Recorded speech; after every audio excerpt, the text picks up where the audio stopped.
Hi, everybody. Welcome back. It's been a hectic couple of days. Okay.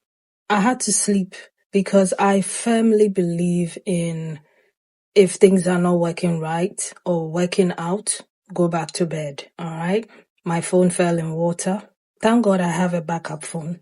So I got frustrated and I slept. Sometimes it's just too much. I feel a bit overwhelmed by a lot of things. And when that happens, I just lock myself inside and call it a day because I can't come and stress myself. Do you know what I mean? I don't want to raise my cortisol levels.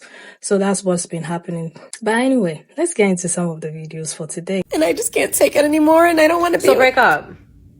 What? No, I'm saying that I just can't take it because I know what you're saying. What I'm saying is break up.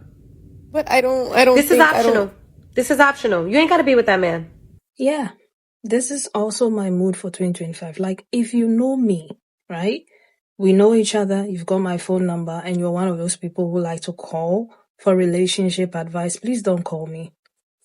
If you're not prepared to hear, go break up with him, don't call me. Go get a divorce, don't call me. Because, I'm so over it.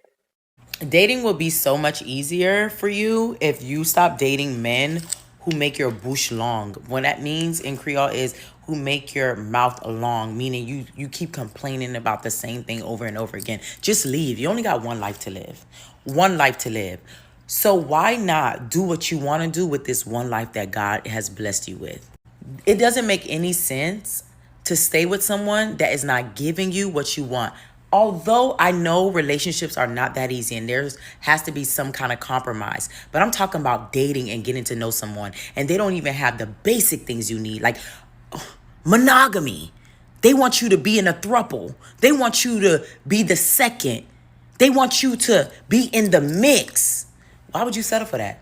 They don't even want to take you on dates. You complaining about who's paying for the date? Oh my God, no.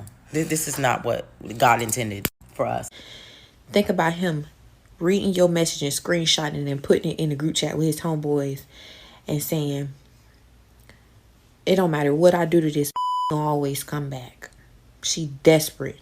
She like a raccoon. You put food out one time, they gonna always come back to your house. They gonna always come back to your porch. And all his homeboys in the group chat like, damn, man, how you got her like that? And he replied back and say, dog the out of this. She desperate as hell. She ain't got no sense, so she thinks she ain't never gonna find nobody better. I'm the best that she could do. She like a dog, a cat, if you will. It's my little stray.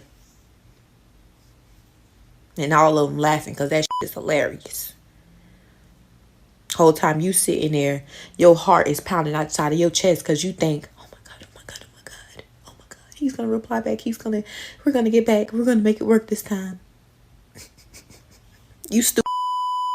He's literally calling you a fucking rodent, hoe. Yeah, I'm begging you, please let that man go back to his league and his type.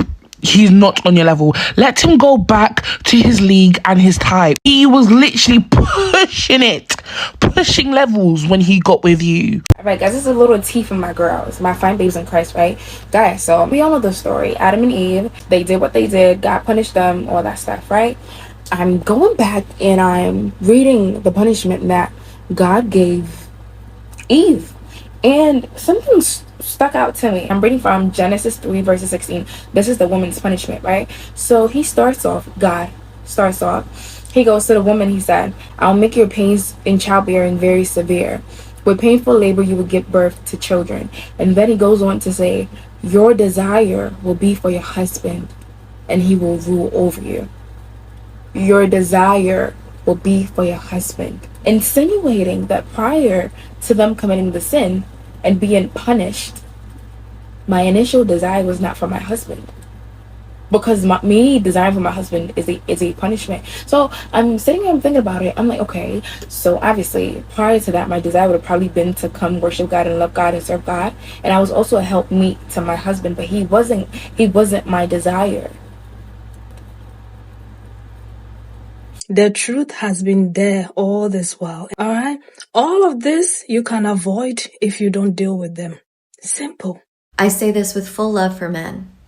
But the reality is that men are draining by default.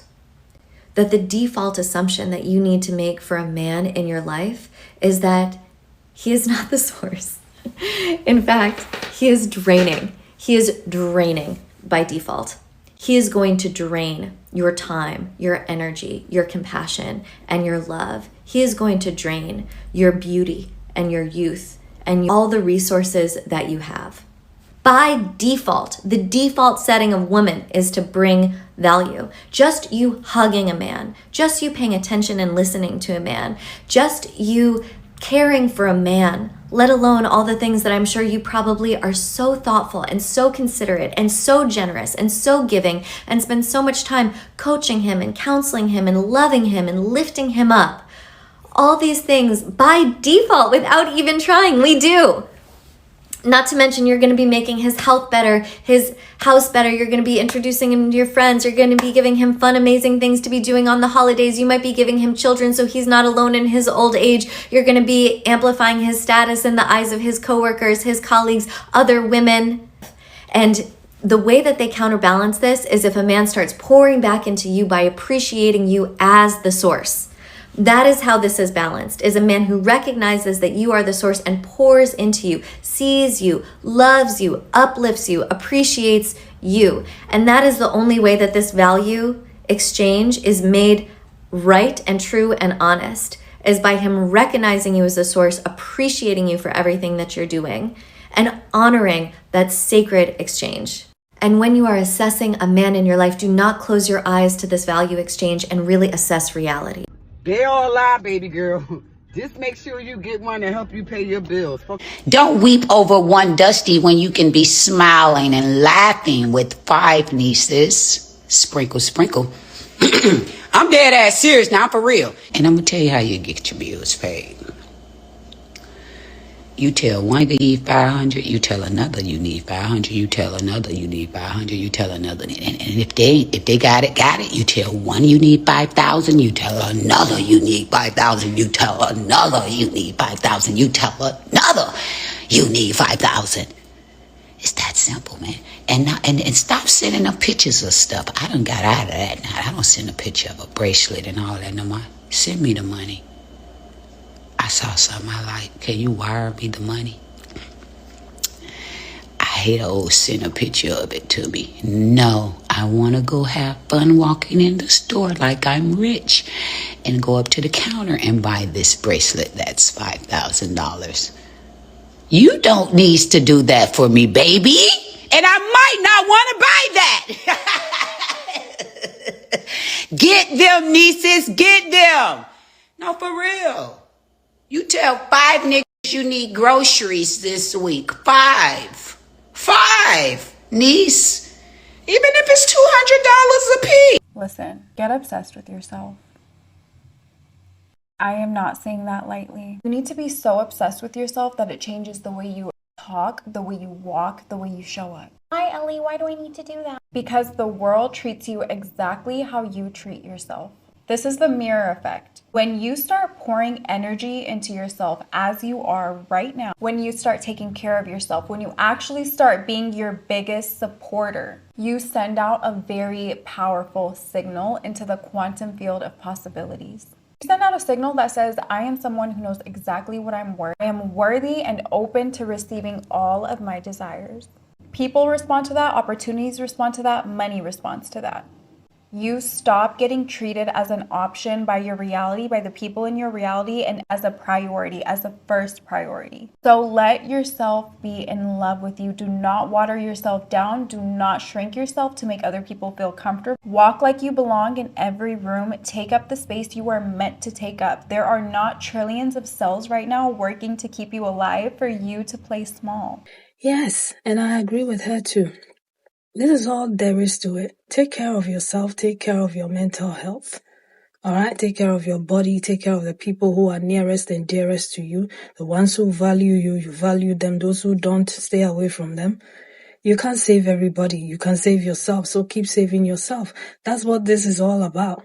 All right? Don't go and kill yourself. And when things are not doing what you're supposed to do, sleep. Yeah. At the end of the day, put you first, because that man you're crying over will put himself first regardless, okay? If he cared about you, you wouldn't be calling me, all right? So there's your answer. I'm not going to talk too much. I'm going to leave it here. Learn to love yourself, prioritize yourself, take care of your mental health. Very, very important. Anything that stresses you out, release yourself from that, all right? Don't be in that prison, all right? Don't think about what people will say. It doesn't matter. What you say is what matters. So I'm going to leave it here, and I'll see you again with another video, and I'm going back to sleep. Take care of yourself and one another. Bye.